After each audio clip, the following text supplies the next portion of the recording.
સુરતમાં દુષ્કર્મ અને છેતરપિંડીના ગુનામાં છેલ્લા 1 મહિનાથી ફરાર આમ આદમી પાર્ટીના કાર્યકર કાળુ વઘાસિયાની પોલીસે ધરપકડ કરી।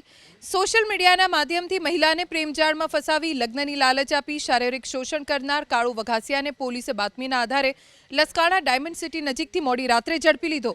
ડિસેમ્બર 2024માં આરોપી કાળુ વઘાસિયા સોશિયલ મીડિયાના માધ્યમથી મહિલાના સંપર્કમાં આવ્યો। પોતાની રાજકીય ઓળખ અને મીઠી વાતોથી મહિલાનો વિશ્વાસ જીત્યો।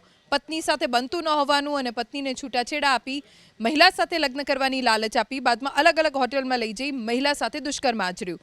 જો કે મહિલાએ લગ્ન માટે દબાણ કરતા આરોપીએ પોતાનો અસલી રંગ બતાવ્યો। લગ્ન કરવાનો સ્પષ્ટ ઇનકાર કરીને મહિલા અને તેના દીકરાને જાનથી મારી નાખવાની ધમકી આપી। બાદમાં મહિલાએ લસકાણા પોલીસ સ્ટેશનમાં આરોપી કાળુ વઘાસિયા વિરુદ્ધ ફરિયાદ નોંધાવી।